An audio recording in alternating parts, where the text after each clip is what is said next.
나만의 건강이 아닌 우리 모두의 건강을 생각하는 방송. 더 건강한 대한민국을 꿈꾸는 개념 방송. 들리는 신문 히포크라테스.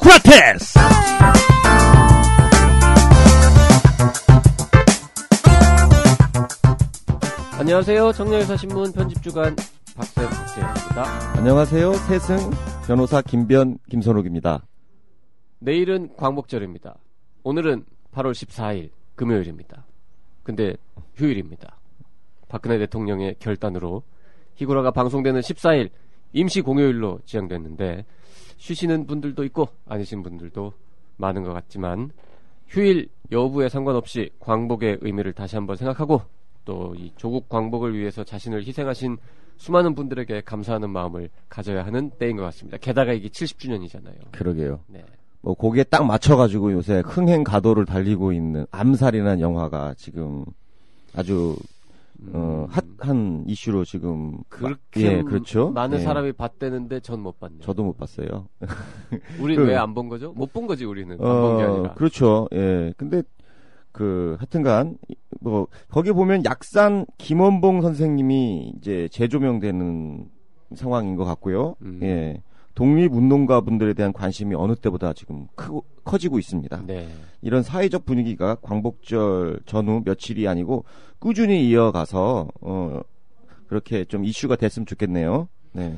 그 최근 기사 보니까 독립운동하면 3대가 망한다. 이게 알고 보니 사실이 있더라. 아, 그렇군요. 네. 그리고 뭐 세월이 가면서 친일파의 후손들하고 그 사람들은 잘 먹고 잘 산다. 독립운동가의 후손들하고의 이 빈부 격차가 점점 더 심해진다. 그러니까요. 우리가 이 역사를 갖다가 조금 잘 계승 발전시켜야 되는데. 그러니까 우리가 다 욕하죠, 다. 예. 모든 사람을 다 욕하는 거는 잘하는데. 예. 누구 하나 좀 이렇게 칭찬해주는 게 인색해요. 일부에서는 그렇게 칭찬할 만한, 뭐 귀감이 될 만한, 혹은 뭐 존경할 만한 사람이 없지 않냐, 실제로. 그 찾아보면 많이 있죠. 그 훌륭한 분들이 있었기 때문에 지금 여기까지 온 거 아니겠습니까? 그렇죠. 네. 욕할 건 욕하더라도 칭찬을 좀 많이 하는 사회적 분위기가 됐으면 좋겠어요. 네.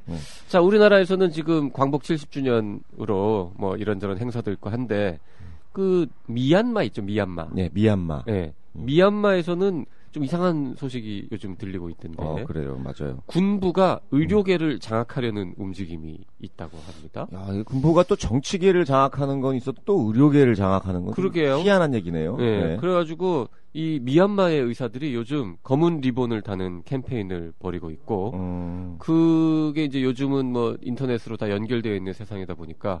그 검은 리본 캠페인이 SNS를 타고 한국의 의사들한테도 와가지고 우리나라 의사들도 또 거기에 동조하면서 그 캠페인에 동참하는 뭐 이런 분들이 또 늘고 있다고 하더라고요. 군부가 의사들을 장악한다는 거는 뭐 거기에 크게 건강보험 제도를 갖다가 좀 도입하려고 그러고 있는 건가? 그래서 이제 그런 거 물어보면 우리가 할 말이 있어야 되는데 이 미얀마는 이 뭐 영어로 된 자료도 별로 없고요. 네. 미얀마어는 우리가 또 모르잖아요.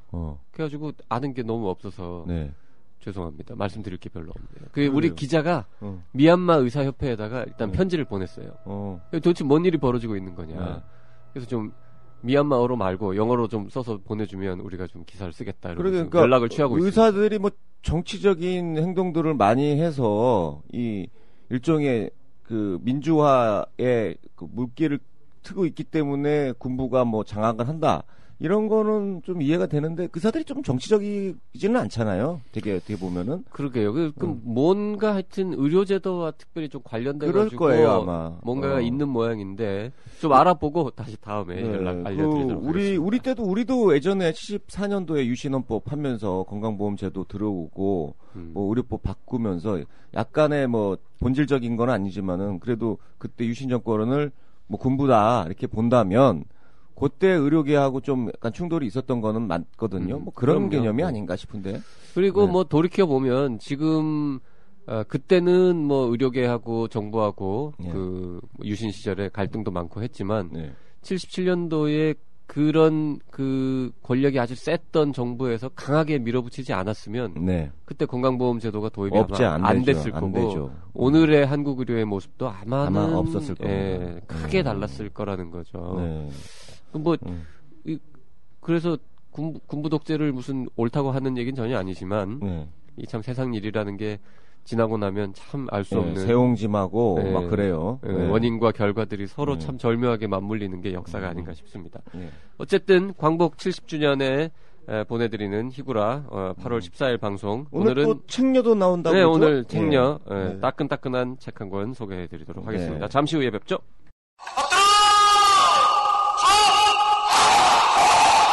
꽃보다 할배, 꽃보다 누나, 꽃보다 청춘에 이어 드디어 나왔다. 꽃보다 군인.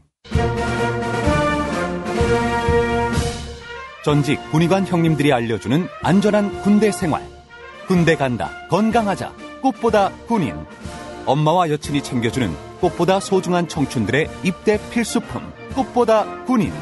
엄마가 무심하거나 여친이 없으면 본인이 직접 사도 됩니다. 뉴스 브리핑 시간입니다. 오늘도 곽성순 기자가 나와 있습니다. 어서 오세요. 네, 곽성순 기자입니다. 예, 지난주에 깜짝 발탁으로 의료계는 물론 전 국민을 놀라게 했던 신임 보건복지부 장관 정진엽 내정자. 네. 오는 24일 인사청문회를 앞두고 있는데요. 논문 표절 얘기는 또 뭔가요, 이게? 네, 이게 언론을 통해서 아마 처음으로 나온 뭐 스캔들이라고 해야 되나요? 뭐 논문 표절 얘기가 이제 처음으로 나왔는데요. 예전에 교수 시절에 자기가 이제 지도교수, 대학원에서 지도교수를 맡았던 학생의 논문을 표절했다. 뭐 이런 내용이 이 주된 내용입니다.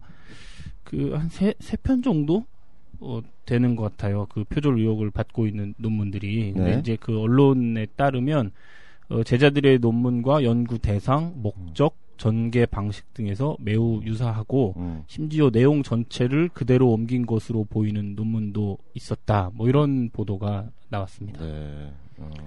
자, 근데 이제 과거에도 이 교수 출신 뭐 장관 후보자나 이런 사람들 논문 표절, 이중계제, 중복계제 뭐 이런 논란들이 많이 있었습니다만은 요 사건은 자세히 들여다보니까 약간은 다르더라고요. 그 다른 점이 이 문제가 되고 있는 3건의 논문이 전부 학위 논문이라는 거죠. 그렇죠. 제자들의 학위 네. 논문, 석사 학위 논문, 또 박사 학위 논문 이런 식으로 뭐 하나씩 좀 살펴볼까요? 어떤 건지? 네. 일단 그 언론에 공개가 된 논문들을 주로 보면요. 2003년 10월경에 정내정자의 제자 기혁 씨가 경직성 편마비에서 염전 변형에 따른 보행 양상이라는 석사 논문을 제출을 했습니다. 정내정자는 이 논문의 지도 교수였는데요. 그 8개월 뒤인 2004년 6월에 정내정자는 본인이 1저자로 들어간 동일 제목의 논문을 대한정형외과 학회지에 기고를 했다고 합니다. 기혁 씨 논문의 연구 대상은 1995년 4월부터 2002년 3월 서울대 어린이병원 정형외과에서 경직성 편마비 수술을 받은 환자 236명 중 염전 변형이 있는 55명이었는데요. 정내전자가 그 대한정형외과 학회지에 기고한 그 논문의 대상도 동일했다고 합니다. 그러니까 같은 논문이다. 뭐 이런 그러니까 제자 논문을 얘기겠죠. 그대로 또 학회지에다가 국내 학회지에 게재했다. 요게 이제 밝혀진 건데요. 결론도 뭐 네. 같았다고 합니다. 근데 이게 보면 이 시점 자체는 그 석사 논문이잖아요. 네. 그렇죠. 그러니까 석사 논문이기 때문에 그 제자가 직접 본 환자들은 아닐 것 같고 95년부터 2002년 거까지니까요. 정내정자가 직접 본 환자들이 아닐까요, 이게? 그러니까요. 요게 이제 그 상당히 좀 애매모호하고 네. 좀 복잡한 내막이 있을 것 같은데요. 일단 한 가지 짚어봐야 될 것은 학위 논문은 학위 논문으로 제출된 논문을 다시 좀 수정 보완해가지고 학술지에 싣는 거는 허용되는 행위입니다. 일단. 네. 불법은 아닙니다. 네, 학위 논문은 공식적으로 학술지에 게재되는 게 아니라 그 학위를 받기 위해서 그렇죠. 학교 내에서만 네. 제출되는 논문이기 때문에 일반적으로 네. 그거를 이제 다시 정교하게 만들고 뭐 분량도 좀 다듬고 줄이고 보통 이제 박사 논문 길잖아요. 학위 네. 논문은. 그래서 이제 그거를 줄여가지고 학술지에 실는 것 자체는 문제가 없어요. 네.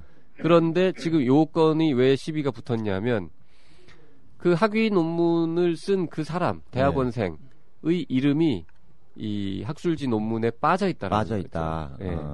공저자도 그렇죠. 아니고 공저자에도 이름이 안 들어가 있다. 그렇죠. 예. 누락이네요. 예.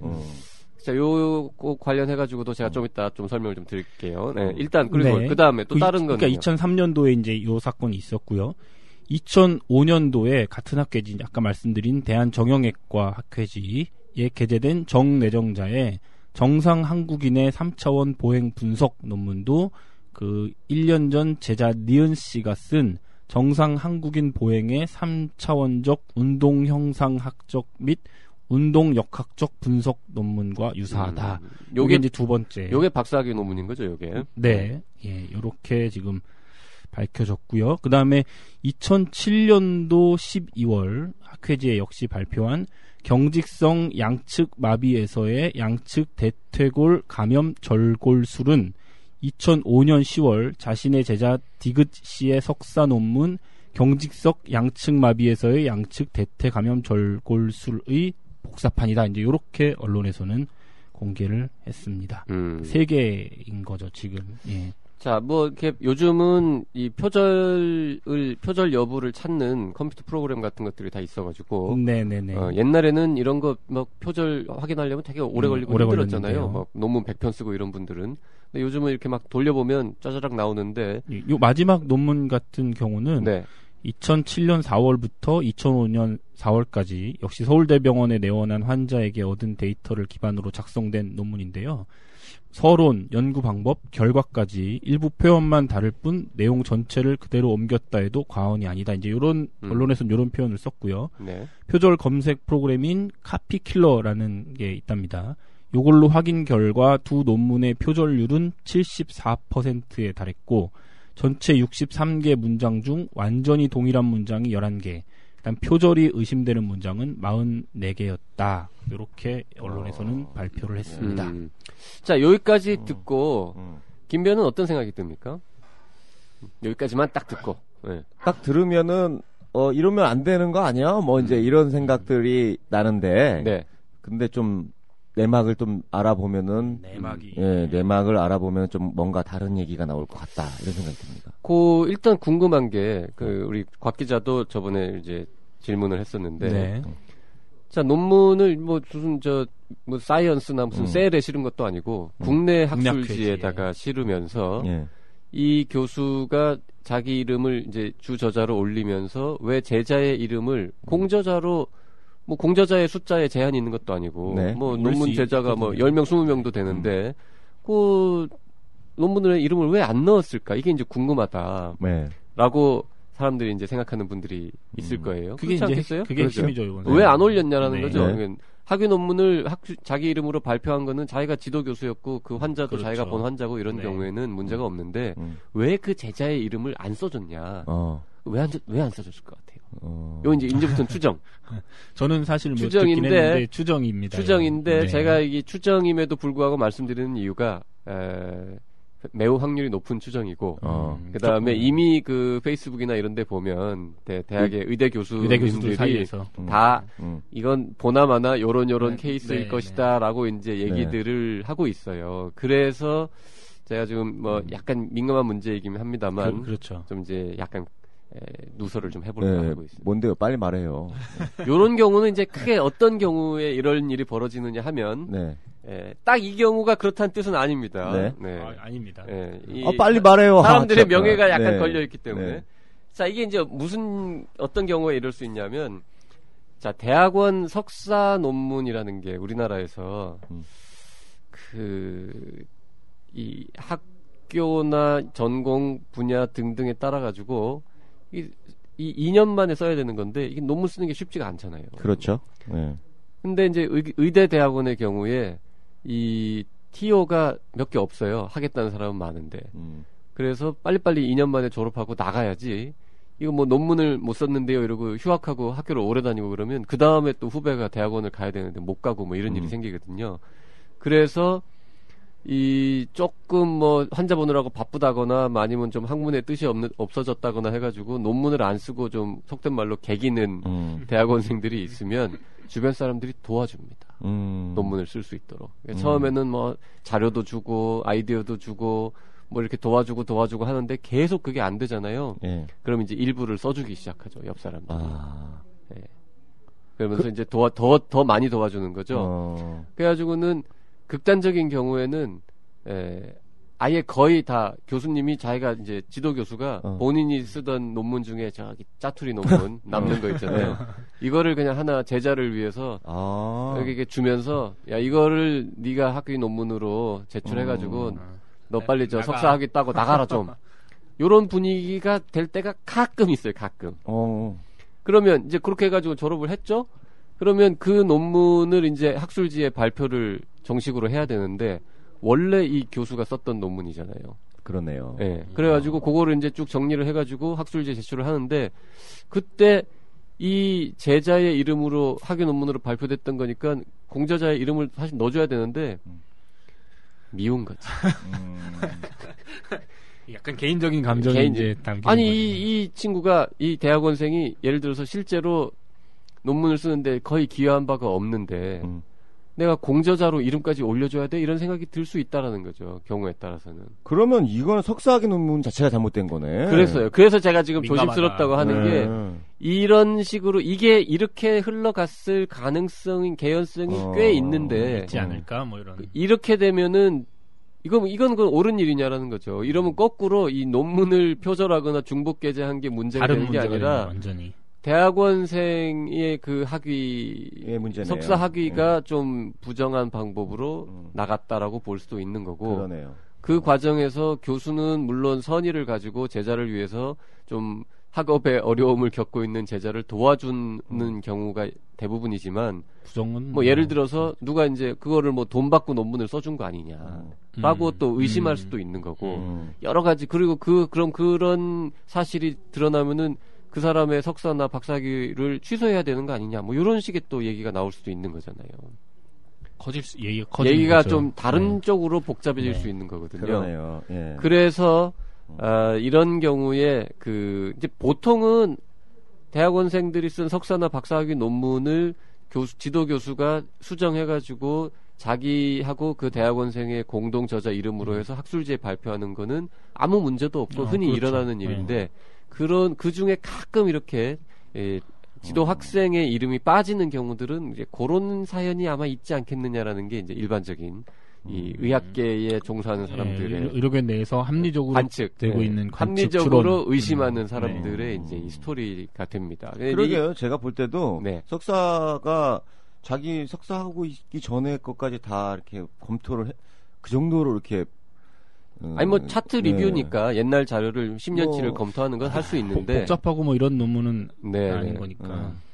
그래서 근데, 그렇게 됐을 가능성이 아무래도 좀 크지 않느냐라는 그렇군요. 거고 네. 그러다 보니까 지금 이 청문회에서 이 문제가 분명히 다뤄질 텐데 안 다뤄둘 수가 없죠. 네, 네. 다뤄질 텐데 그 정내정자가 뭐라고 답변할지 그게 궁금해요. 이게 이제 궁금하다는 네. 거죠. 자기가 탈려면 제자가 죽고 네. 그렇죠. 그리고 그러네요. 의료계 내부의 그런 의료계 내부의 시부도 다 잘못된 해야 관행 되는 거고. 흔하진 않습니다. 이거는 계속 말씀드리지만 굉장히 가끔 일어나는 일인데 이거를 이제 제자가 뭐 이렇게 해가지고는 논문을 못 써가지고 내가 대신 써줬다라는 얘기를 하기도 참 민망하고 그렇다고 그 제자가 만약에 진짜 그런 일이 벌어졌었다면 지금 와서 제가 옛날에 논문 쓴 거 학위 논문 그거 사실은 제가 쓴 거 아니에요라고 뭐 양심 선언을 하는 것도 모양이 좀 이상하고 예, 약간 좀 애매하다. 근데 애매하네요. 그 정내정자가 지금 이제 깜짝 발표 이후에 언론에서 이제 이런 인사청문회 전에 이제 계속 나오잖아요. 이런 의혹 기사들이 계속 나오는데 정내전자는 사실 요건 빼고는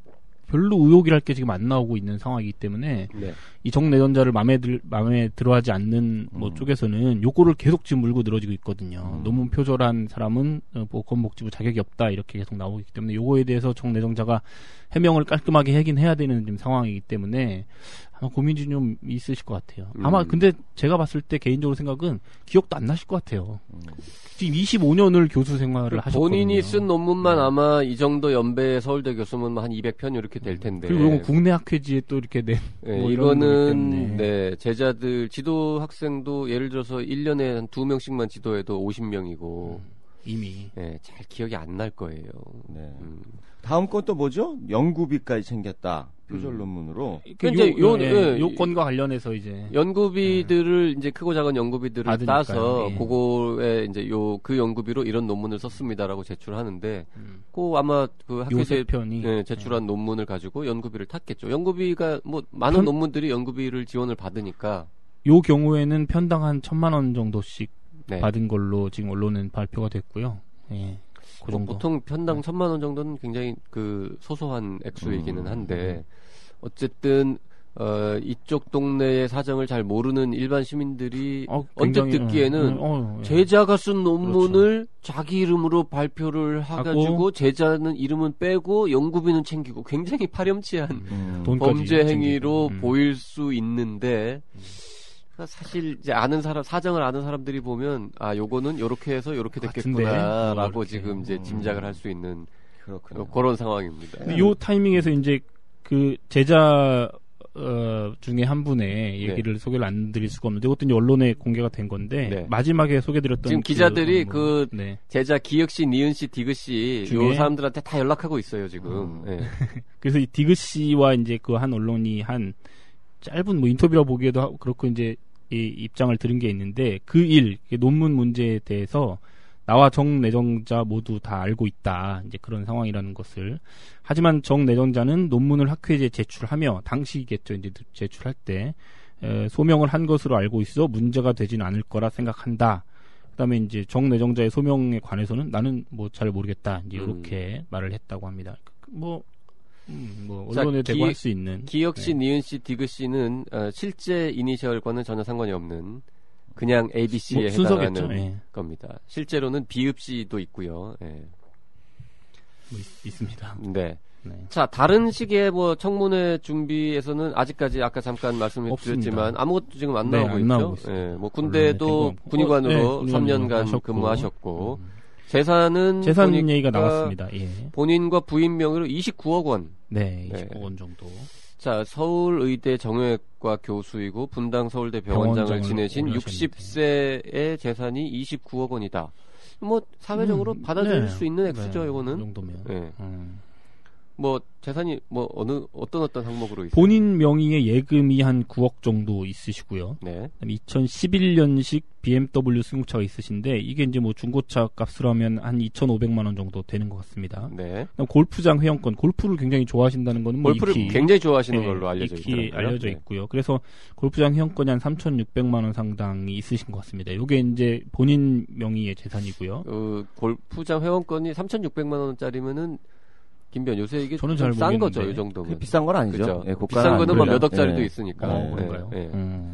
그렇습니다. 그리고 이제 부인 명의로 예금이 한 10억 정도 있으시고요. 네. 강원도 양양군의 전답이 한 3천만 원 상당이 있으시고, 그다음에 부부의 공동 명의로 경기 성남시 분당구의 연립주택이 한 8억 정도, 7억 9천만 원이니까 한 8억 정도 되시는 것 같아요. 이 정도 재산이시니까 뭐.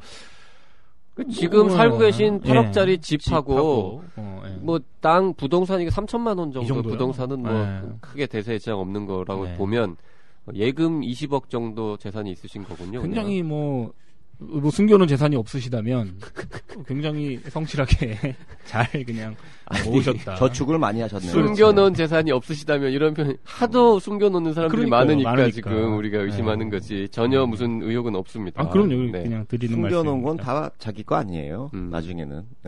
그럼요. 다 뺏깁니다. 네. 자, 그래서 지금 그 국회의원들은 근데 이제 인사청문회 과정에서 뭐 분위기가 어때요?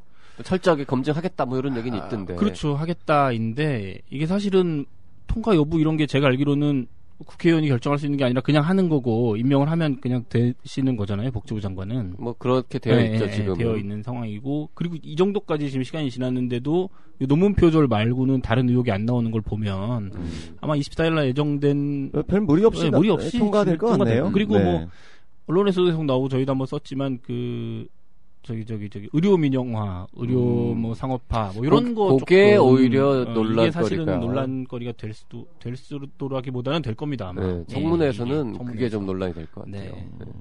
의료 민영화에 대한 견해가 뭐냐, 뭐 원격 의료에 대한 견해가 뭐냐. 정내정자 입장에서는 의료 민영화를 우리나라에서 하겠다는 게 아니라 해외에 의료 시스템을 수출하겠다는 거잖아요.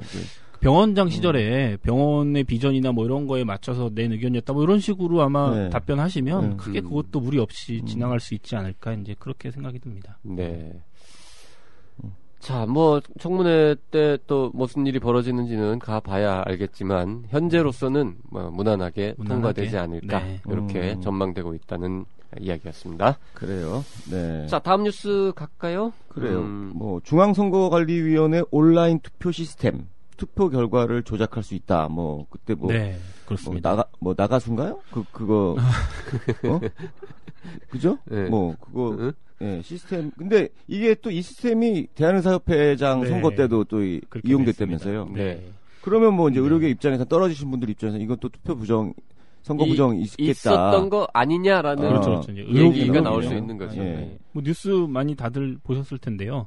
중앙선거관리위원회 온라인 투표 시스템, 그러니까 K-보팅이라고 부르나 봐요. 그 시스템을. 네. 이게 투표 결과를 조작할 수 있다라는 것이 서울중앙지검 첨단범죄수사 1부의 수사 결과에 이제 나타났는데요. 문제는 이 시스템을 가지고 대한의사협회가 2번의 회장 선거를 치렀다. 이게 밝혀지면서 일각에서는 이거 뭐야? 문제 좀 된 거 아니야? 이제 이렇게 나오고 있고, 심지어는 그 2번의 선거가 전부 다 온라인 투표가 굉장히 큰 영향을 끼쳤거든요. 네. 그래서 아마 더욱더 의료계 내에서 이 의혹의 눈초리를 보내시는 분들이 많은 것 같습니다.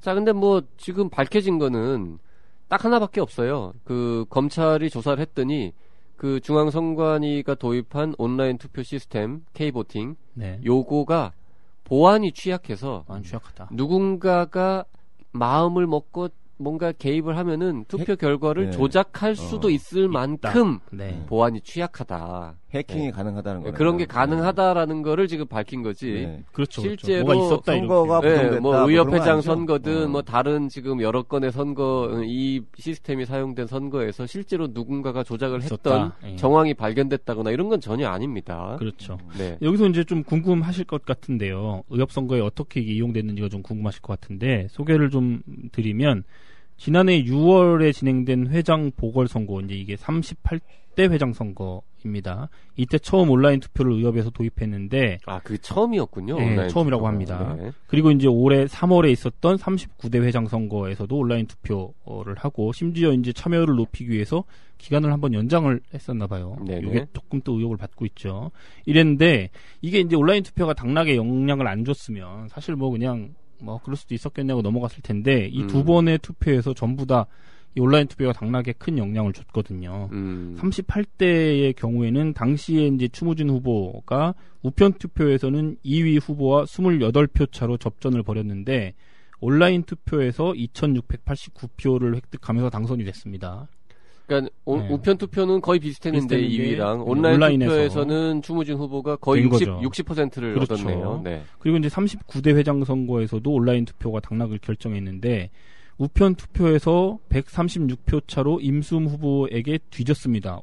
추무진 후보가 현 회장이. 근데 온라인 투표에서는 1273표를 얻으면서 1071표를 얻은 임 후보를 누르고 최종 당선됐고 두 후보 간 표차가 66표에 불과했던 거죠. 그렇죠. 그러니까 이렇게 박빙이었기 때문에 이제 의료계 내에서는 이 K보팅 이용해서 치러진 이 2번의 회장 선거에 대해서 감사를 좀 진행해야 되는 거 아니냐 이런 목소리를 내시는 분들이 일부 지금 있으시다. 이렇게. 네, 뭐 되고 있는 겁니다. 글쎄요. 이게 실제로 조작이 행해졌을 가능성은 뭐 어떻게 보면 거의 없다고. 이게 그렇다면 네. 진짜 이거는 네. 그건 뭐 진짜 난장판이죠. 이거 네. 말도 안 돼. 정말 난리 나죠. 네. 그래도 의사인데. 근데 이제 네. 기사를 보니까 근데 그 의사인데가 중요한 게 아니라 네. 그 정도의 해킹 내지는 조작 능력을 가진 후보가 과연 있었겠느냐는 생각이 듭니다. 그 본인이 하겠습니까? 세상에 그걸 전문가들이 누가 많으니까. 전문가들을 고용을 했겠죠. 그게 쉽지 않을 것 같은데 모르겠어요. 하여튼 밝혀진 건 아무것도 없고요. 근데 이 기사를 보다 보니까 이 중앙선관위 이 K-보팅 시스템이 지난 2년 동안 330건의 선거에서나 많이 쓰였다고 이용됐어요. 되어 있더라고요. 그래서 아니 선거가 이렇게 많아? 생각해보니까 의사협회처럼 그렇죠. 뭐 각종 네. 무슨 사단법인 뭐 이런 등등 그래서 뭐 다 할 수 농협 있습니다. 뭐 이런 등등에서 이제 이 시스템을 가지고 온라인 투표를 했다는 거겠죠? 네. 그렇습니다. 아무튼 뭐 그래서 의사협회에서 뭐 이 감사해야 된다라는 지적은 있지만 실제로 감사가 이루어지거나 뭐 이럴 계획도 지금 없는 거죠. 없죠. 네. 예, 아직 공식적으로 나온 건 없고요. 이게 뭐 이 건으로 감사를 할까 싶기도 한데 또 모르죠. 뭐 한쪽에서 또 강하게 주장을 하면 오히려 의료계에 미칠 수 있는 영향은 이런 게 있을 수 있겠네요.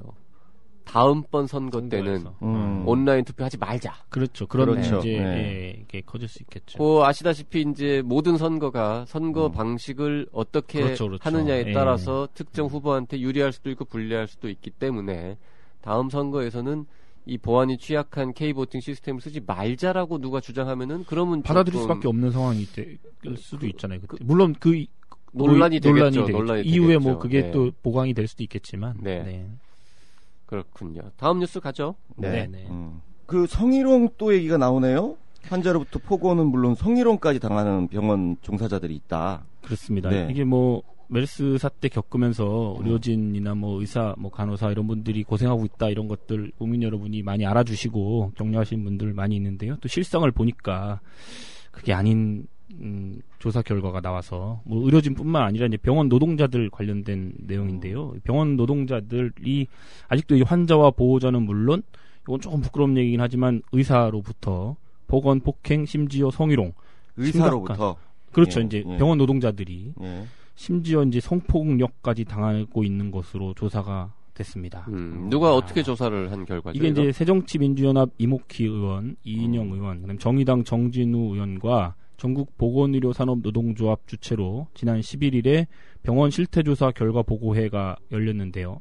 아마 이 조사는 보건노조에서 진행을 한 것으로 지난 3월부터 5월까지 산하 의료기관 조합원 및 비조합원 18,000여 명을 대상으로 실시한 조사를 발표를 했는데요.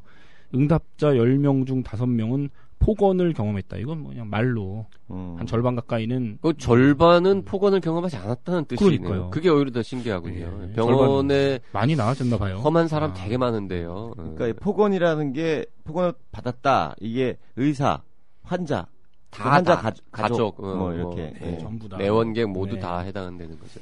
그러니까 이 50% 이 경험 없는 분들은 사람 안 만나는 직종에 계신 분들이. 사무실에 계시는 그 사무실에 계시거나 뭐 저기 전기실 뭐 배선 그럴 수도 있겠네요. 네, 무슨 영양실 분들도 사람 만나는데 하여튼 그렇죠. 좀 뭔가 이런 그 검사실에 계시다거나 해서 사람을 접촉 안 하는 분들 상대하시는 직업 중에서 폭언을 폭언 안 당해본 사람이 있겠습니까? 이게 뭐 일하면서 아니면 뭐 입사한 지 얼마 안 되셔서 그럴 수도 뭐 있고. 이런 분들도 그래서 있을 뭐 수 폭언은 50%라고 하는 게 뭐 그렇게 놀랍지는 않은데 네. 다른 이제 폭행이나 성희롱들은 어떻게 나왔어요? 뭐 현저히 낮아지긴 합니다. 폭행 같은 경우는 응답자의 7.8%, 그다음에 성희롱은 9.6%, 더 높네요. 성희롱이. 성폭력은 0.4%, 뭐 좀 작긴 한데 그래도 이게 성폭력이기 때문에 심각한 문제고요. 근데 주로 누구한테 당했느냐 이제 요걸 보니까 환자한테 당한 경우가 한 33% 정도, 그다음에 보호자한테 당한 게 29% 정도 이렇게 됐고. 환자로부터 성희롱을 당한 적이 있다고 응답한 사람도 5.3% 정도 된다. 지금 좀 전에 환자 33, 보호자 30 요거는 폭언에 해당하는 거고 성희롱을 환자한테 당했다는 응답은 5.3%. 주로 이제 간호사분들이 그렇죠. 당하지 않으셨을까? 5.3%. 요것도 그 생각보다 적게 느껴지는 거는 아까 말씀드린 것처럼 수많은 직종 중에서 이제 환자하고 직접적으로 접촉하는 사람들이 일부밖에 없잖아요. 만약에 이거를 간호사만 대상으로 조사했으면 훨씬 높게 나왔을 거예요. 그렇겠네요. 그러네요. 훨씬 높게 나왔을 겁니다. 전체에서 전체 병원 노동자 중에서 지금 성희롱 환자한테 성희롱 당했다는 게 5.3%지. 요거 간호사만 대상으로 하면요 분명히 몇십 퍼센트 이렇게 나올 겁니다. 그렇게 될 수도 있겠네요. 그럼요. 전체 일단 전체 그 조합원 노조 원 중에서 뭐 대략 그래도 한 반 정도가 간호사라고 보면 2배로만 올려도 일단 10%일 것이고. 그러네요. 네. 일단 또 많을 것 같은데. 네. 그렇습니다. 그리고 요거는 이제 노동 조건 뭐 요건과 관련된 조사도 있었는데요. 의료기관에 근무하는 노동자들의 주당 노동 시간이 49.8시간, 한 50시간 정도 되고 1일 평균 10.6시간 정도 되는 것 같습니다. 근데 우리나라 주당 평균 노동 시간이 41.9시간이래요. 그래서 한 10시간 가까이 더 많이 맞네요. 근무하시는 걸로 나타났습니다. 그러니까 근무도 많이 하고 스트레스도 많이 받으실 텐데 거기에 이제 사람들하고 만나는 그 관계에서 일어나는 수많은 스트레스들을 받으면서 의료기관에서 일하고 있다. 이렇게 네. 지금 이 환자로부터 성희롱 얘기가 나와서 생각이 나는데요. 중동 같은데 이제 우리 병원이 일부 진출했지 않습니까? 네. 네. 서울대 뭐 등등. 네네. 네. 중동에 있는 그 동네 환자들은 한국 환자들보다 더 심하답니다. 더 심해요. 예. 일단 그럴 수밖에 없는 게 뭐 죄송합니다만 그 이슬람 문화권은 아직까지 좀 더 남성 위주의 그러니까 여성의 남존여비 그런 게 훨씬 이제 세게 남아 있는 언론 등을 통해서도 많이 알려진 문화권이고 네. 그 다음에 결정적으로 그 산유국의 이 돈 많은 이 시민들 대다수는 외국인들은 다 자기네들이 돈 주고 부리는 어떤 속된 말로 뭐 하인, 용병 이런 식으로 이제 본다는 거예요. 그래서 좀 막대한다는 그런 게 있답니다. 그래서 이 좀 좋은 고급 외국계 병원에 입원한 돈 많은 중동 남자들 중에서 좀 성격 좀 나쁜 후진 사람들이 이 외국에서 온 간호사들을 좀 함부로 대하고 이래가지고 그런 문제들이 조금 있다고들 하더라고요. 네. 그렇죠. 네. 한국은 뭐 거기보다는 좀 낫다고는 하더라도 뭐 심각하죠. 이거 법적으로 이게 좀 환자가 성희롱을 했다거나 무슨 뭐 폭력 같은 경우는 좀 모르겠습니다만은 좀 실제로 불거진 경우가 있었던 것 같은데 성희롱 정도 가지고 병원 직원이 환자한테 소송을 걸거나 문제 제기를 하는 경우는 거의 없었죠. 기억이 없죠. 기억이 없습니다. 참 어려울 것 같아요. 쉽지 않을 것 같은데. 환자 어쨌든 아무리 병원이 좀 특수한 공간이긴 하지만 고객이 무조건 왕이다 뭐 이런 분위기가 남아 있는 곳에서 의사도 아니고 간호사가 뭐 약간 좀 그런 성희롱 애매하잖아요. 증거도 없고 그거를 당했다고 해가지고 환자한테 민원을 제기하고 소송을 건다. 근데 제정신이 아닌 거죠. 어떻게 자기를 치료하는 사람한테 그런 생각을 갖고 있는 게 제정신이 아닌 거죠. 무섭지 않나? 그런 식으로 이렇게 좀 해가지고. 그래서 막 주사도 아프게 놓을 수도 있고. 그러니까 그런 식의 자잘한 거. 제정신이 아닌 사람은 그런 것까지 판단을 못합니다. 네. 제정신인 사람들은 내가 여기서 이렇게 저 사람의 마음에 상처를 주면 나한테 뭔가 나쁜 일이 생길 수 있다라는 걸 생각을 해야 제정신인 사람인데 그러게요. 제정신이 아니니까 그렇게 그렇다고 무슨 의료적으로 심각한 뭔가 위해를 가하지는 않겠지만 지금 말씀드린 것처럼 주사를 뭐 상당히 아프게 놓을 수도 있는 거고. 아니 왜 우리 음식점에서 막 성질 부리면은 침 뱉다 뭐 이런 얘기 같은 얘기처럼 사람이니까 그럴 수 있겠죠. 그런 마음이. 정맥 주사 놓는데 여러 번 찔릴 수도 있는 거고 뭐 이런 거. 그것만 해도 위험한 발언이긴 하지만. 그럼요. 무섭잖아요. 주사. 예. 자, 우리 이번에 지금 메르스 때문에 더 좀 드러났지만 병원에서 일하는 여러 직종들, 특히 이제 간호사나 이런 분들 고생 많습니다. 좀 병원에 가면 좀 잘해줍시다. 정신 좀 차리시고. 성희롱은 언제 어디서나. 감정 노동자잖아요. 그렇죠. 보면은 안 되는 거고. 그래서 지금 이 보건의료노조에서 이 3대 존중병원 만들기 캠페인 이런 거를 하기로 했다고요. 앞으로 그거 좀 잠깐 전해주시죠. 안전한 병원 만들기, 보건 폭행, 성희롱, 성폭력 없는 병원 만들기, 근무 시간 지키기 등을 골자로 하는 3대 존중병원 만들기라는 캠페인을 이제 앞으로 하겠다 이렇게 했는데 쉽지만은 않을 것 같네요. 특히 근무 시간 지키기가 굉장히 어렵지 않을까.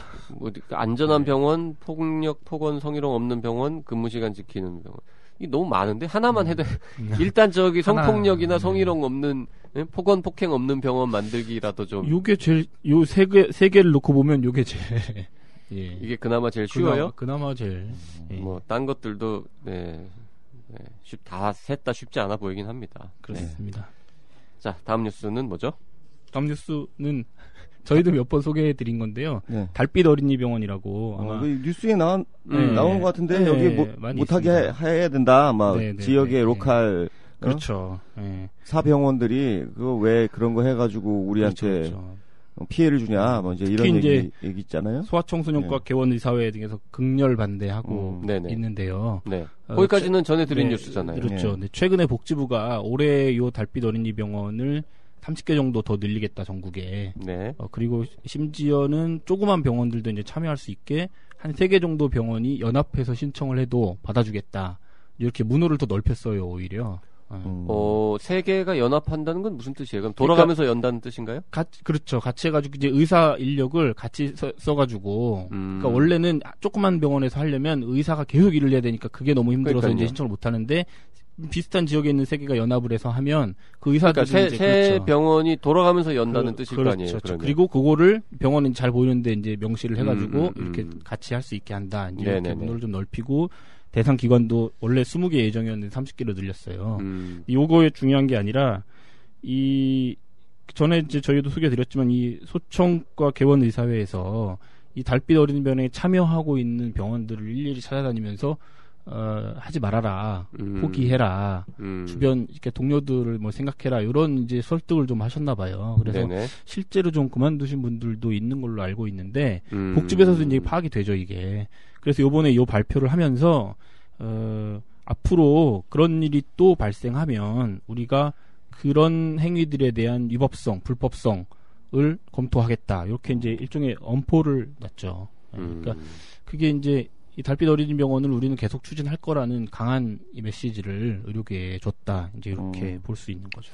뭐 저희도 저번에 소개드렸습니다만 달빛 어린이 병원 해가지고 야간에도 소아 청소년 환자들이 진료받을 수 있게 하는 거는 원칙적으로 보면 참 좋은 일이긴 한데 그렇죠. 이게 한국 사회에서 주변에 있는 다른 또 개원 의사나 병원들한테 피해가 가니까 이런 게 문제예요. 사실은 이게 공적인 기관이 어디까지 개입을 해야 되는지. 그렇죠. 왜냐하면은 분명히 착한 일이고 좋은 일이긴 한데 그걸로 인해서 또 그렇죠. 피해 시장 질서 자체가 망가질 수가 있잖아요. 그러니까요. 예. 그리고 거기에 참여한 데는 좋은 데고 거기 참여 안 한 데는 도덕적으로 나쁘다. 뭐 이렇게 인식이 될 수도 있기 때문에 그렇죠. 되게 조심해서 해야 됩니다. 이런 것들은. 근데 어쨌든 현행법상으로 이런 정부가 사업을 하는데 개원 의사회 뭐 이런 데서 가가지고 니네 병원 그 참여하지 마라고 뭔가 얘기를 하는 거는 또 그것도 불법이죠? 글쎄요. 그냥 조용히 뭐 안 했으면 좋겠어요라고 하는 거하고 인상 팍 쓰면서 한 10명 몰려와가지고는 하면 죽는다라고 얘기하는 거하고는 물론 다르겠습니다만은 그렇죠. 뭔가 좀 세게 이렇게 협박 이렇게 느껴질 정도로 가면은 복지부에서 가만히 있지 않겠다라는 그렇죠. 그런 엄포를 놨다는 앞으로 거잖아요. 가만히 있지 않겠다 예. 이제. 공무집행 방해인가? 네. 공무집행 방해는 아니고 공무는 뭐라 그래야 되는 네, 알 것 같은데.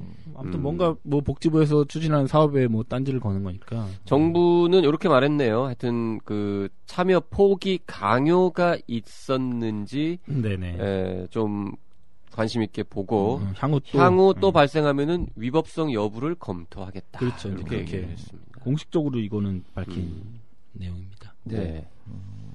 자, 뭐 다음 뉴스 가죠. 네. 네.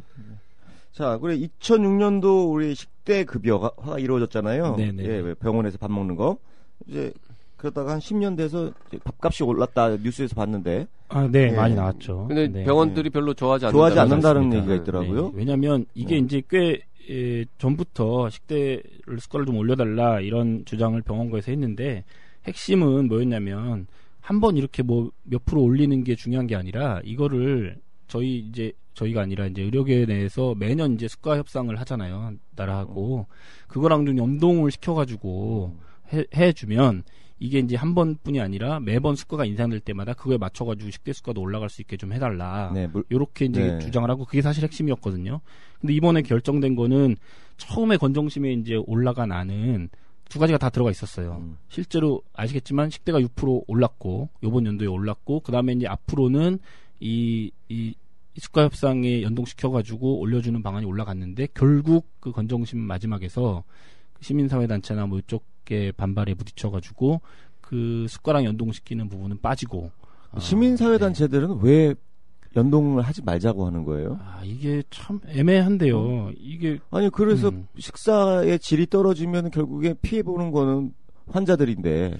그러니까요. 식사의 그렇죠. 질을 떨어뜨리지 말라는 거죠. 그렇죠. 돈은 안 주고. 그게 됩니까? 그렇죠. 예. 어떻게든 해보라는 거죠. 그러니까 진짜 그게 무슨 도둑놈 신법도 아니고 뭐예요 그게? 정말 이거는 자, 어쨌든 9년 만에 네. 6%가 인상이 됐습니다. 6%. 6%. 한 번에 6%가 오른다 그러니까 이제 좀 많이 오른 것처럼 느껴지지만 이게 이제 물가 9년치가 상승이 쌓여가지고 얼마나 됐는데 그동안에? 9년 동안이면은 글쎄요 1점 몇 %씩만 올라도 뭐 한 15% 정도 되잖아요. 그러니까는 6% 오르면 많은 건 아닌데 문제는 6%가 명목상으로 올랐는데 뭐 빠진 것들이 있어가지고 실제로는 6%가 오른 게 아니다. 네. 뭐 심지어 어떤 병원에 따라서는 오히려 내려갈 수도 있다. 뭐 이런 얘기가 있는데 그건 왜 그런 이게 거예요? 이제 가산제라는 게 있는데요. 네. 현재 식대가 네. 지금 어떻게 구성되어 있는지를 좀 설명을 해야 될 것 같은데요. 현재 식대가 일반식의 경우는 이제 3,390원이 이제 기본 식대입니다. 한 끼 네. 주면. 그리고 이제 영양사를 고용해서 하면 550원 더 받고 조리사를 고용해서 하면 500원 더 받고. 그게 고용해서 하면이 아니라 정확하게 말하면 일정 수준으로 그렇죠. 숫자가 많아지면이라는 그렇죠, 뜻이죠. 그렇죠. 그게. 그런 네. 의미입니다. 네. 선택 메뉴도 뭐 좀 더 주고. 그다음 직영 가산이라는 게 있어요. 병원에서 직접 이제 뭐라고 해야죠? 이렇게 외식 업체에다가 외식 업체에 그 주거나 케이터링 업체에 외주하지 않고 직접 병원이 직접 식당을 운영하면 620원 더 주는 게 있었죠. 그렇죠. 네. 이렇게 해가지고 다 붙으면 최대한 5,680원 정도까지 받을 수 있고, 그다음 뭐 치료식은 뭐 또 좀 따로 다르고, 예. 뭐 이렇게 있는 건데, 요번에 이 가산에 대해서 이제 좀 조정을 하면서 이 직영 가산하고 선택 가산을 폐지하고 영양사, 조리사 관련한 인력 가산만 유지하기로 됐기 때문에 실제 지금 직영으로 해가지고 가산을 받고 있는 의료기관 같은 경우는 손해를 볼 수 있는 상황이 된 거죠. 그러네요. 그러니까 지금 선택 메뉴를 제공했을 때 620원이 추가될 수 있고요. 그렇습니다. 직영하면은 620원이 추가될 수 있는데 여기 없어졌단 말입니다. 그러면 둘 다 만약에 혜택을 받던 병원 같으면 1,240원이 줄어요. 줄죠. 예. 그러니까 밥값이 3,390원 기본식 때에 6%가 올라봐야 뭐 한 200 몇십 원 오르는데 그렇죠. 거꾸로 1,200원이 날아가니까 인하됐다? 어떤 병원은 원래 이 직영 가산, 선택 메뉴 가산 이런 거를 받던 병원들은 줄어드는 거예요. 오히려 그러니까 열심히 하던 병원. 열심히 하던 병원들이. 그러니까 직영해서 그 영양사 조리사들을 또 그리고 아주머니들 다 고용해가지고 네. 사대보험 그렇죠. 내고 퇴직금까지 그렇죠. 지급하면서 그 뒀던 분들 병원들은 이제는 다 해고하겠네요. 그러니까 직영을 그렇죠. 할 필요가 포기하겠죠. 없어지는 네. 거죠. 직영 없어지는 포기하게 거죠. 되면 네. 그 인력들이 다 해고당하면 그럼요. 시민사회에서 바라는 거예요, 그게? 그 인력들이 희한한 아마 사람들이네, 진짜. 대기업이 운영하는 그 외식 그러니까 대기업만 업체 좋아하게 직원으로 되는 상황이잖아요, 이제. 외식 대기업이 되겠죠. 운영하는 그 외식 업체 무슨 어쩌고 홈 뭐 이런 그렇죠, 계열의 그렇죠. 그런 네. 회사에 비정규직으로 들어가겠죠. 그러니까 그렇죠. 딱 보면 직영 이제 안 하고 위탁하면은 결국 대기업들만 잘 될 건데, 이게 직영을- 시민사회단체들이 대기업 잘 되라고 이렇게 만든 건 아닐 텐데. 시민사회단체에서 아니 정부에서 이 직영 가산을 폐지한 이유는 일부 직영 병원들이 너무 식사가 후지다. 네, 그런 이유가 네, 있었습니다. 가산을 해주는 의미가 없다. 근데 오히려 질은 더 떨어진다. 차라리 대기업 하는 게 그 낫겠다. 외주 업체에서 하는 게 더 낫지 않냐라는 거 시각이 있었던 모양인데 네. 그 이제 일부고 그 뭐 일부 병원을 사실 그 사이에 뭐 직영한다고 편법 써가지고 네. 사실상 있었죠? 위탁인데 네, 그래서 예, 막 있었죠. 적발도 되고 뭐 네. 저기 처벌도 되고 막 그랬잖아요. 그것도 그러니까요. 영향을 준 그런 것 게 같은데. 영향을 주긴 했는데 네, 맞습니다. 건전하게 좀 사람 많이 뽑고 직영하면서 열심히 좀 하던 병원들 입장에서 보면 되게 황당한 거죠. 네. 황당하죠. 있는 직원 자르고 그냥 또 외주 업체한테 주고 그러면서 아마도 이 식사의 질은 떨어질 수 있죠. 제대로 하는 하던 데였다면 병원이었다면 떨어지겠죠. 네, 가격이 떨어지니까. 그렇죠. 참, 그래갖고 참 이런 제도가 바뀌면은 참 여러 가지 효과들이 있는데. 그래서 지금 두 가지가 불만인 거죠. 있던 가산이 없어지는 바람에 실제로 6% 인상 효과가 전혀 없다라는 불만이 있는 네. 병원들이 다수가 있고 네. 원래 이 직영 아니었던 외주 주던 병원들 같은 경우에는 6% 오른 게 반갑기는 한데 이 다음번에 또 오르려면 그럼 또 10년 걸리는 거냐. 언제 또 올릴 줄 모르는 네. 거죠, 이게. 그래서 지금 수가에다가 우리 상대가치 점수를 아예 그렇죠. 부여해가지고 그래서 연동을 좀 시키려고 1년에 했는데. 수가가 뭐 2% 오르면 같이 밥값도 네. 2% 오르는 식으로 좀 하자라고 하는데 그건 또 안 받은 거죠 정부가. 그렇습니다. 네. 사실 예. 기억하시겠지만 9년 전에 건강보험에서 이 할 식대를 때도, 급여화할 때 또 문제가 자체도 그때 해야 되냐 이게 문제가 많았었잖아요. 전 뭐 개인적으로 지금도 9년 전에 식대 급여화는 잘못된 정책이었다라고 저는 생각하고 있습니다. 적어도 지금은 또 모르겠어요. 지금은 또 상황이 좀 달라졌지만 9년 전에는 건강보험 보장성 확대에서 밥값이 우선순위가 아니었다고 보는 거죠. 한참 밀리는 거였는데 이거를 지금 생색내느라고 밀어붙이고 그러면서 대신 다른 분야에 진짜 필요한 보장성 확대는 늦춰지는 효과가 있었다. 이렇게 보고 있는데요. 뭐 9년 만에라도 조금이라도 오른 게 뭐 글쎄요. 긍정적으로 봐야 되나요? 뭐 이게 신호탄이 돼서 나중에라도 말씀 지금 이제 좀 안 된 그 수가 연동이라든가 이런 게 계속 추진이 돼가지고 되면 좋겠지만 이게 또 한 번 올려줬지 않느냐 이게 또 생색내기로 변해가지고 향후 또 긴 시간 동안 수가 안상이 안 된다면 그건 또 악영향이 되는 거겠죠. 네. 자 그리고 뭐 정확하게 말씀드려야 될 부분이 있어서 추가하면은 그 직영 가산이나 뭐 선택 메뉴 가산 같은 게 없어졌습니다만은 새로 생긴 것들이 있습니다. 네, 뭐 이렇게 영양사 치료식의 네. 질 관리를 있습니다. 위한 수가 일부 조금 올라갔고요. 그 다음에 멸균식이나 특수 분유 등 특이식 수가도 약간 또 올라가기도 했습니다. 그리고 병원 질 관리를 위한 방안으로 마련된 식사 품질 조사 후 가산점 부여 방안 이런 걸 이제 하겠다라고 했는데 요거는 연구 용역해서 장기적으로 검토하겠다 이러고 있기 때문에 사실상 없는 거죠 지금. 야, 요거 이게 현실화되면 이거 재밌긴 하겠는데요. 이거 이러면 저거잖아요. 그 뭐 미슐랭 가이드처럼. 그렇죠. 어느 병원은 식사 맛있다. 품질 조사원이 여기 가야 될 거 아니에요. 네, 그렇죠. 몰래 가서 가가지고 몰래 가서 어떻게 먹어요? 돈 낸다고 먹을 수 있는 게 아니잖아요. 입원을 해야 입원을 되는데. 해야지. 몰래 입원을 할 수도 없고. 재밌어. 그거 재밌겠네요. 재미있겠네요. 어느 병원 형식적으로 될 가능성이 많죠. 요 불가능한 식사 품질 조사원으로 채용이 되면 하루 3끼를 매일 전국 병원을 돌아다니면서 밥을 먹어야 되는 건가요? 재밌는 직업인데. 뭔가 좀 병약한 사람이 하셔야겠네. 병이 그래서 좀 있어야지 입원이 될 거 아니에요.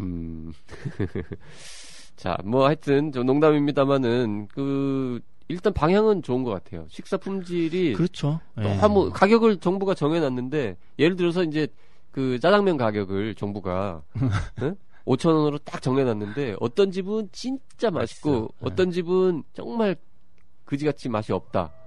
그러면은 제재를 원래는 시장이 알아서 이제 그 집은 맛없는 집은 망하고 잘 되는 집은 잘 되는 건데 왜 정부가 제재를 하느냐?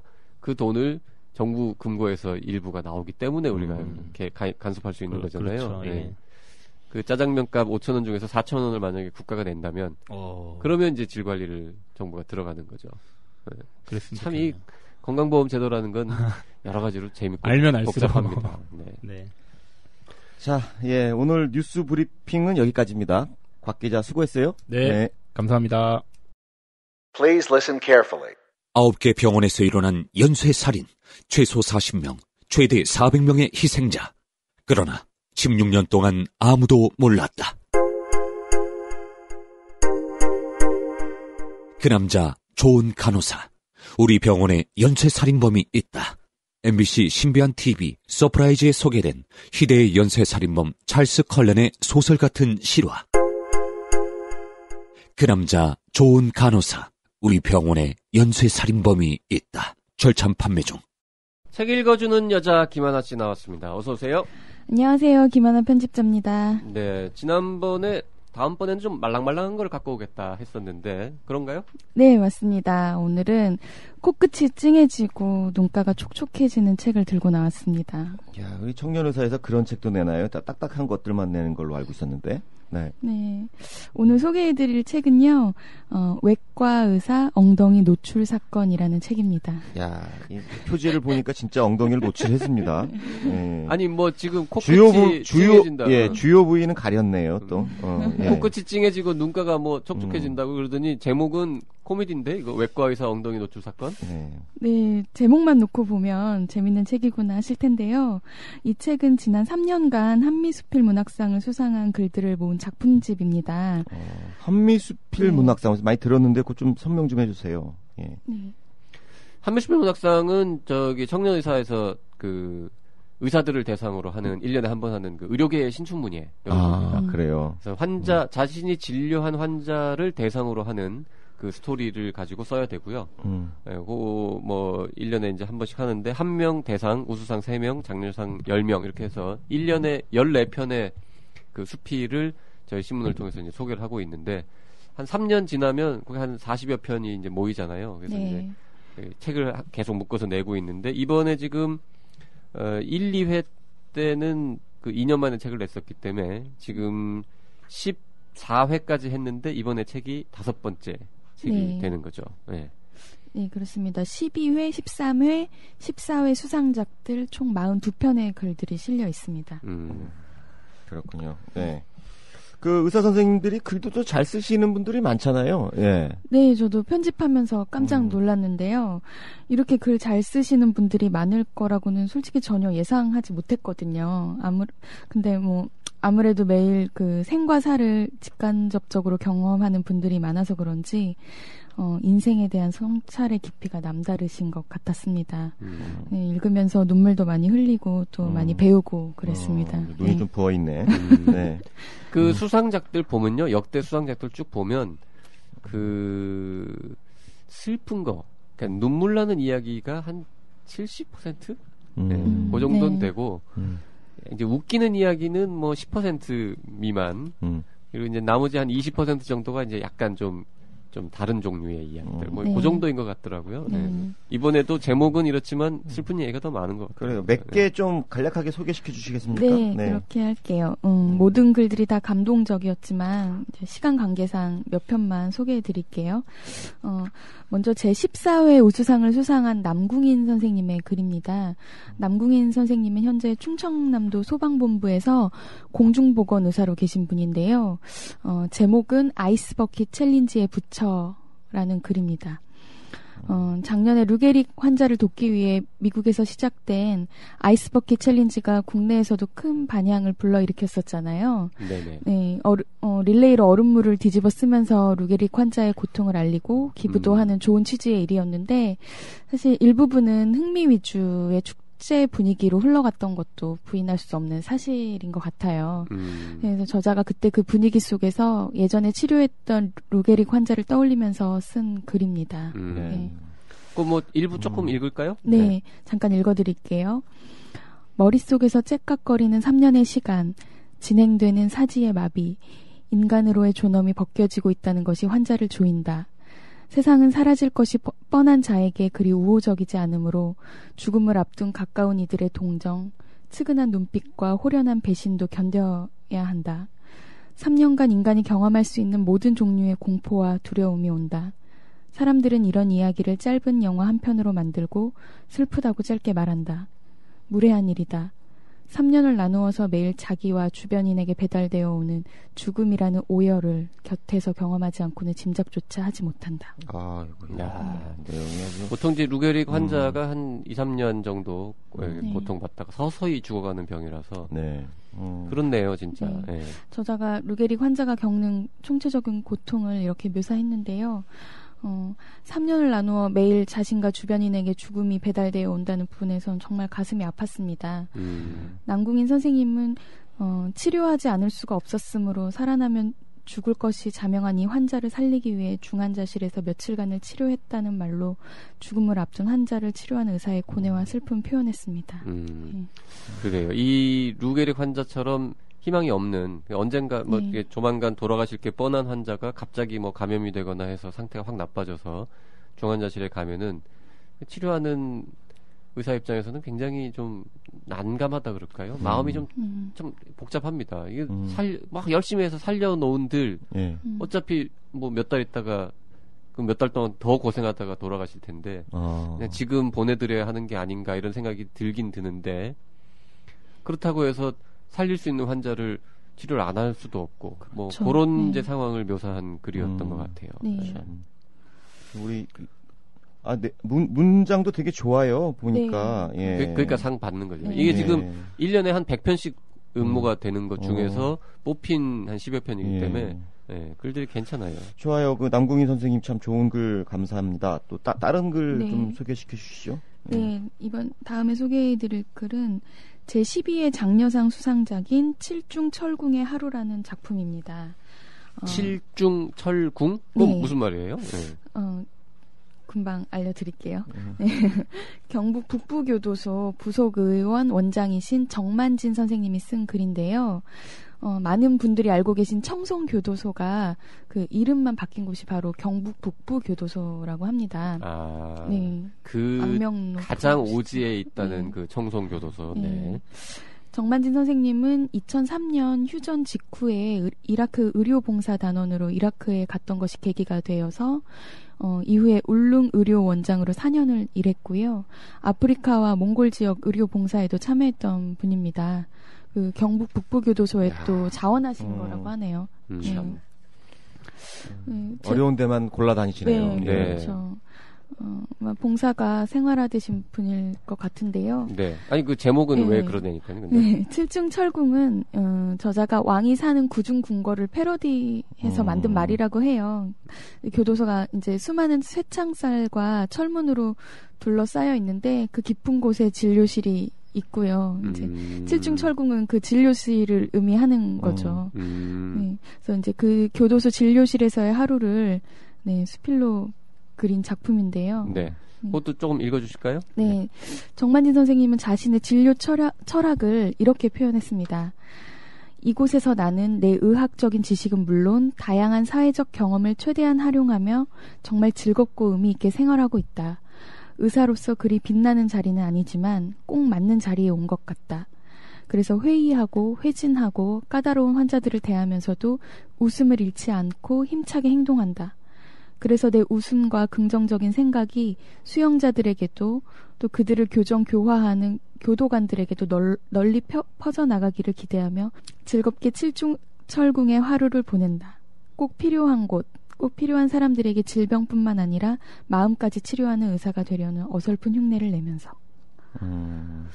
이 관련 이야기가 나온 김에 지난주에 저희 청년의사에 배달된 편지 한 통도 소개해드릴까 해요. 네, 어떤 편지가 왔어요? 네, 이분은 원래 시내버스 기사셨는데 운행 중에 그 무단횡단하는 어린이를 미처 발견하지 못하고 교통사고를 냈고요. 안타깝게도 그 어린이가 사망해서 현재 구치소에 수감 중이시라고 합니다. 편지를 보낸 이유는 뭐죠? 네, 2012년에 출간된 사진관 앞 떡볶이집이라는 책을 읽고 감동을 받으셨다고 해요. 이 책 역시 한미수필문학상 수상작들을 모은 작품인데요. 함께 수감 중인 분이 이제 이 책을 읽으셨나 봐요. 그래서 자연스럽게 이어받아 보셨다고 하더라고요. 네. 잠깐 그 편지 내용을 좀 읽어드릴게요. 교도소에서 독자가 보내준 편지군요. 네. TV에서 의학 드라마나 다큐 같은 것을 보아도 의사분들의 생활이나 가치관, 의사로서 환자를 대하는 마음 됨됨이 등이 그렇게 가슴에 와 닿지 않았습니다. 그런데 이 책을 읽고 나서 그동안 제가 생각했던 고정관념과 선입견들이 틀렸다는 것을 느꼈고 오히려 의사분들의 노고와 희생정신에 감사하게 되었습니다. 의사로서의 직분을 다하시면서 환자 한 명 한 명을 대하시는 태도, 또 그 환자의 가족들한테까지 인간적인 면이 저한테는 감동으로 다가왔습니다. 존경스럽습니다. 언제 출소할지 모르겠지만 출소하면 꼭 5번째, 6번째 작품집도 계속 구입해서 봐야겠습니다. 앞으로도 좋은 글, 좋은 책 부탁드립니다. 이렇게 보내주셨는데 실제로는 막 한 3페이지 되는 굉장히 긴 편지였는데요. 지금 일부만 읽어드렸는데 그래서 저희가 이 편지 받고 막 감동해가지고 그 책 좀 더 보내드리기로 했죠? 네, 이번 주에 보내드릴 예정인데요. 그 한미수필 문학상을 만든 취지에 딱 맞는 편지가 아니었나 생각합니다. 이런 거 하면 진짜 이런 거 받아보시면 보람이 굉장히 있겠어요? 네. 제가 그동안 책 만드는 일 하면서 가장 보람 있는 순간이 아니었나 그렇게 생각합니다. 그래요. 네. 지금 그 제목 그 외과에서 엉덩이 노출 사건 그 얘기만 조금 하고 마무리 지을까요? 네. 근데 이 제목 누가 만든 거예요? 박쌤이죠? 네, 대개 책 제목은 제가 정했죠. 네. 사진도 컨셉도. 네, 사진 컨셉도. 야, 이거는 진짜 필살기 같은데. 자, 뭐 팔아보겠다는 강렬한 의사가 있는.